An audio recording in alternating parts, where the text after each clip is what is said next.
Hey guys, hey, hi, hello, and welcome back to my channel. If you're new here, hi, I'm Nikki. It's a pleasure to meet you, and happy New Year. In September, actually in October, I got into a book slump, pretty bad.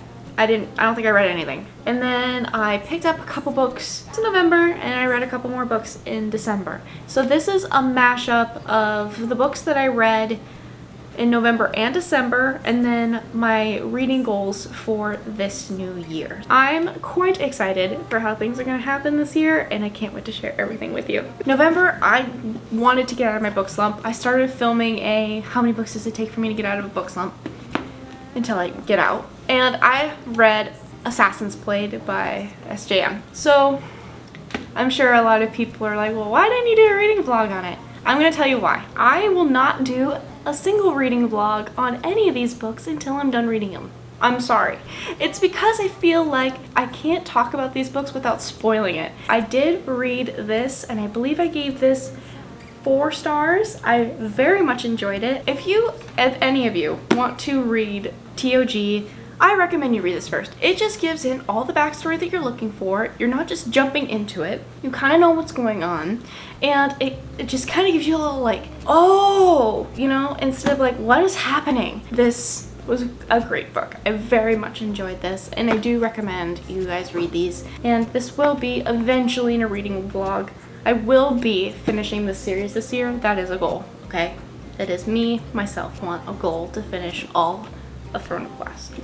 Next book I picked up was Magnolia Parks. This, to tell you the truth, I really didn't know what I was getting into. I kind of enjoyed it. I think I gave this 3 stars, 3.5 stars. This is kind of nuts. I don't condone anything that happens in this. I did make a reading vlog on it, so you can definitely go check that out. And I have more about how I felt in it, but I was also incredibly tired during that wrap up, so I do apologize. This is very, very toxic, and I think younger readers probably shouldn't read this. There is drugs, alcohol abuse, sex, cheating, all that stuff, okay? It's not great. But if you put that aside and just like read this for what it is, which is supposed to be, dare I say, a guilty pleasure, between a whole bunch of very, very rich people having legit like Sex and the City drama. That's all it is. And it's very entertaining. It's like, who did what? This happened here. BJ did this. Magnolia did that. This is what's going on in the inner circle. Like, there's so much going on. I did enjoy it for what it is. I just don't think I'm a huge Magnolia BJ fan, to be honest with you. I hear the story of Julian and Daisy is way better. Or no, they're siblings. Those are siblings. That doesn't work. That's gross. I mean, Christian and Daisy. But yes, I read this and I did enjoy it, and I will be continuing the series this year, but I just wanted to give you guys a little bit of a wrap up of the 2 books that I read in November. December. This is where my book slump started. Okay?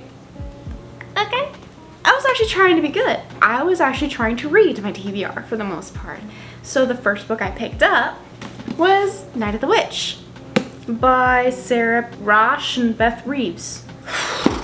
Okay, here's the dealio with this book. I have a reading vlog already filmed for the most part on these 2 books already, okay? I really did not have a good time reading this book or the other one as much. First of all, a lot of it is in German.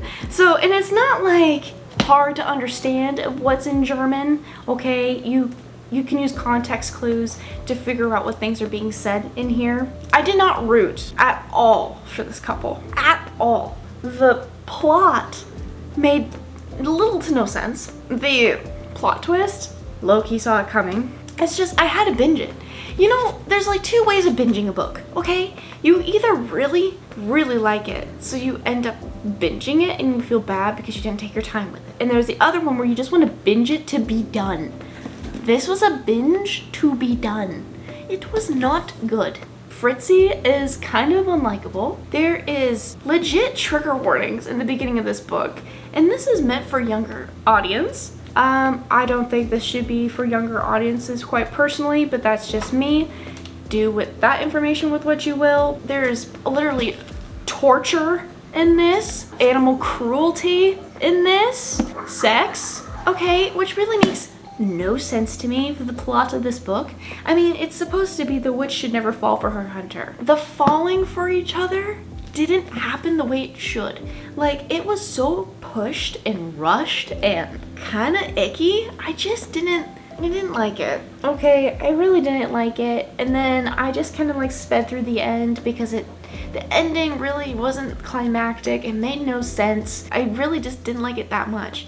Nor will I continue the series if this is becoming one. It looks like it's gonna be, especially by how this ended and how things are supposed to continue onward, which I have a hard time understanding how that's even gonna happen the way this book ended. It made literally no sense. I guess something I could say that was good.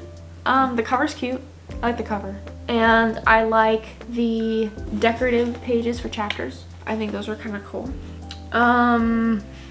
That's it. Next. This book has been on my physical TBR for months. I read Lore. This is Percy Jackson with Hunger Games. That is literally this book, okay? That is all this is. We have Lore, our main character, which is a first-person point of view. You only follow her, by the way. And she is basically a Spartan, a gladiator. She's been training at a very, very young age to be able to fight against others of her kind, other houses, to compete in these things called the Argon, which Zeus had put out for like 7 of the gods to be cast down onto Earth for them to become mortals. And then basically mortals can kill a god to become that god, aka the Hunger Games. Lore. She's obviously our special main character here. And she has her best friend, which is Miles, who, if we were to put an equivalent of Lore being Percy, Miles, and Grover, okay? Like the weird friend that's just hanging out. Like that's just there. But then ends up becoming somewhat useful. And then, there's more. Then we get the love interest, Castor. He is her childhood best friend. She thought he was dead, so she like mourned him. Anyway, so Lore's buddy, Castor, they have a crush on each other since they grew up together, right? So we can now name him Annabeth.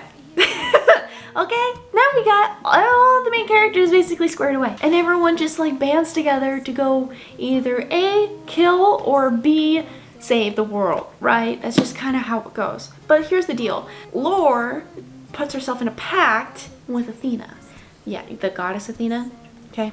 So if you're following me so far, this is Hamish. And if we're gonna make this Hunger Games, Lore's Katniss and Castor is Peeta. Are we continuing this? I should probably stop. It's okay. I think I gave this book 3 stars, 2.5, 3 stars. It was so on the nose of like Percy Jackson vibes and Hunger Games vibes. I really just couldn't discern the two. And then how the book ended, I guess in some ways people are like, well, that was a great ending. But it just had all this build up and build up and build up and build up, and then it just dissipates. And you're just expecting this like really cool thing to happen, and it is just not what you think. A lot of people really like this book. I can see why. It's not that bad. It just wasn't for me. I kind of think this book could have been, how many pages is this? 466. There's 466 pages in this. You could easily cut this book down 200 pages and you probably would have gotten the same exact thing that this book gave you. Look, I would actually recommend some people to read this, okay? It's enjoyable for what it is, okay? This, no. This is a dumpster fire, and this is sparkly candy in a wrapper on the floor. I like this one over this one, but because of the two, and they were both kind of disappointments, it has put me into a fantasy slump. So, now on to more pleasant things. I started my Goodreads thing at 100, thinking I could read 100 books. And then I realized that was dumb of me, so I actually bumped my goal down to 50. At the very end of this last year, I read a total of 40 books out of my 50, so I did not make my goal.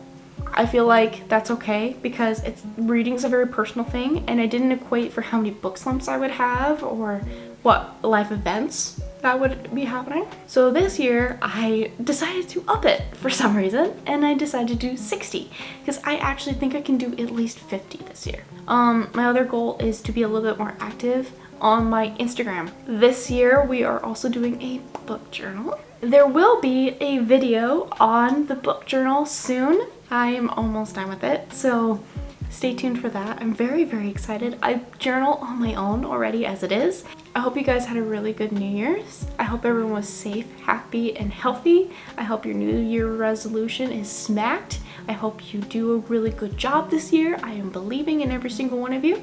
And I hope you guys are having a good time today, tomorrow, tonight, whenever you're watching this. And I will see you guys soon.